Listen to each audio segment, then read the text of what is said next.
Meu pai tinha duas irmãs que eu cheguei a procurar nas redes sociais, como eu estava falando no vídeo anterior, que se chamava Lili Melo, que ele disse que ela era cantora, e Dondon. Essas irmãs eu nunca vi falar. Eu procurei durante muitos anos, inclusive depois que minha mãe morreu, eu procurei várias vezes, por vários lugares, Gazeta, Difusora, todas as rádios, mandei cartas para até o Jornal Nacional, mandei carta para o Fantástico, mas naquele tempo era muito difícil, eram cartas.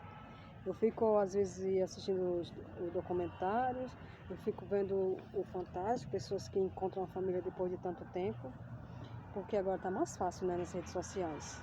Eu nunca vi uma foto dessa minha tia, eu nunca vi nada referido a ela. Certa vez, quando eu mandei uma carta para a Rádio Gazeta, ele dizia que ela era cantora, aí colocaram uma música da Lili Melo, mas eu nem lembro mais, já faz tanto tempo, foi bem antes de morrer. Então, nós viemos da usina, né, para São Miguel dos Campos, passamos um tempo em São Miguel dos Campos, 6 anos lá. Depois a gente veio aqui para Maceió. Em São Miguel dos Campos, meu pai já estava aposentado. Inclusive a gente saiu da usina Uruba em questão da aposentadoria do meu pai, que ele já havia trabalhado bastante desde jovem, que ele entrou na usina. E daí fez as contas dele e a gente foi para São Miguel dos Campos.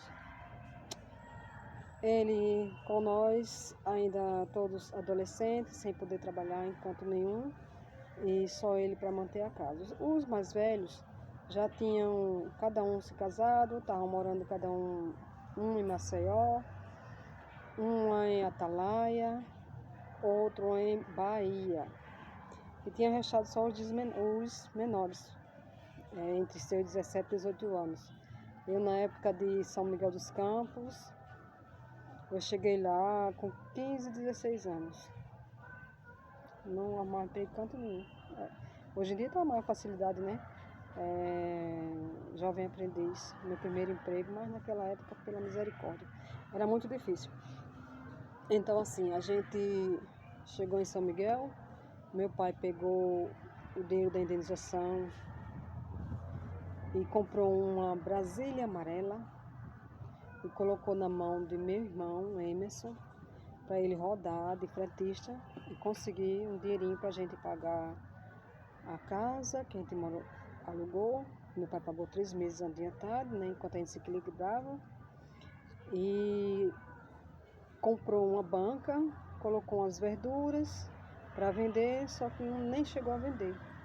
Porque quando ele arrumou a banca, fechou e deixou lá que a feira seria no domingo, no sábado, domingo e na segunda. E quando ele chegou no sábado, a barraca tinha sido assaltada e levaram as frutas e as verduras. Prejuízo, né? Comprou e não teve como comprar novamente. Daí já quebrou. Aí ficou só esperando pelo meu irmão para ver se ele trazia algum dinheiro para casa.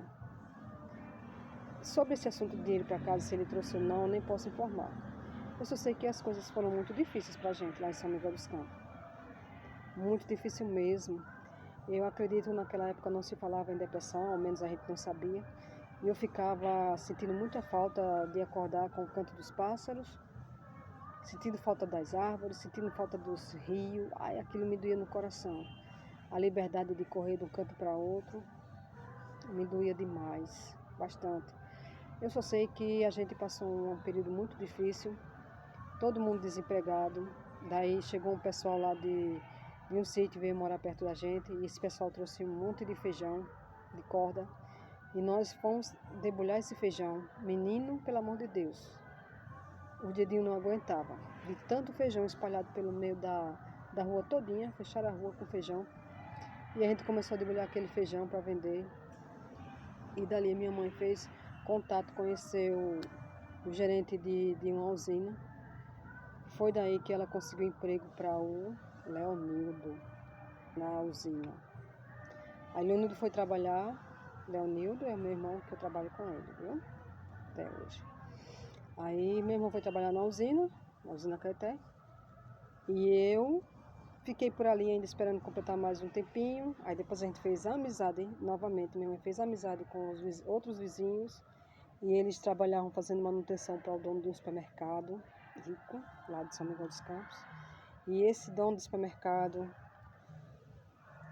eu vou agradecer a ele, né, por ele ter confiado e ter me dado a oportunidade. Era seu Antônio Cordeiro.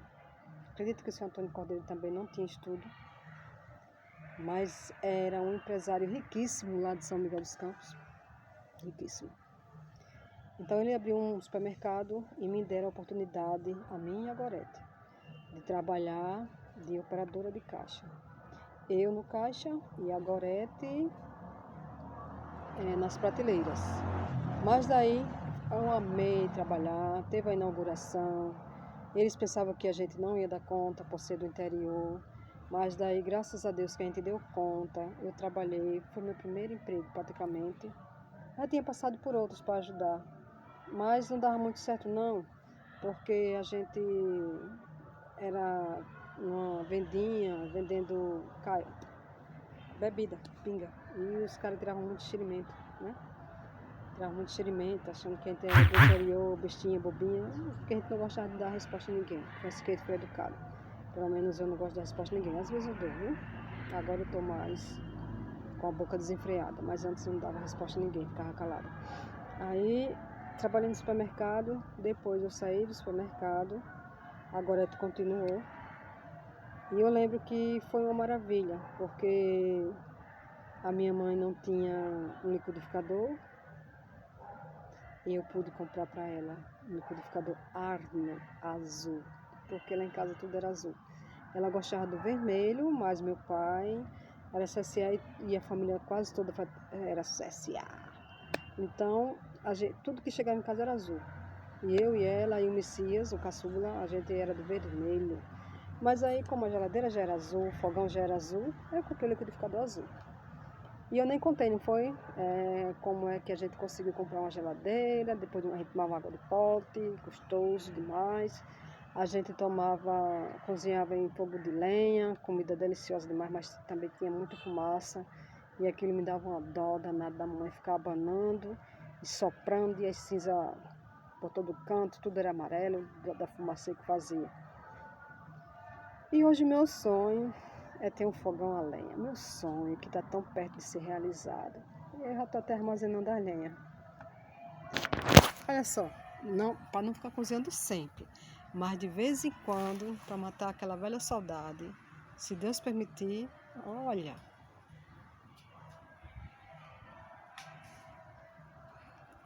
Eu já estou armazenando as lenhas para fazer esse fogão e cozinhar umas panelinhas de barro. Eu estou aceitando doação, viu, de panela de barro, porque é carinho pra caramba aqui. Bem, é isso. Então eu comprei o liquidificador, fiz umas feirinhas para a mamãe e foi tudo bom, tudo legal. E depois fora a dificuldade que a gente enfrentou, muita, nem vou contar detalhes, porque quem já passou pela dificuldade sabe. Não ter o dinheiro de comprar uma comida, pagar a luz e pagar a água e o aluguel e ficar sem nada, porque era só um salário e o salário era tão pouco. E a gente sem poder trabalhar.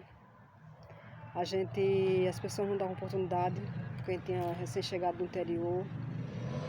E a gente também ainda não tinha concluído os estudos, porque no interior a gente só estudava até a 4ª série. E lá não tinha colégio, tinha que estudar em outro lugar e não deu aí. Fui continuar em São Miguel dos Campos. Concluí o meu ensino médio. Não, meu ensino médio eu vim concluir em Maceió. Lá eu fiz o outro, que já estou até esquecida como é. E para não se alongar muito, né? Eu vou aqui concluir, dando namastê para vocês. E depois eu continuo contando, não tudo, aos poucos. Para ficar de recordação, para a galerinha que está chegando aí, os novos que não sabem de onde foi que surgiu os pajés, né? Que vem de muito. Olha, a gente tem famílias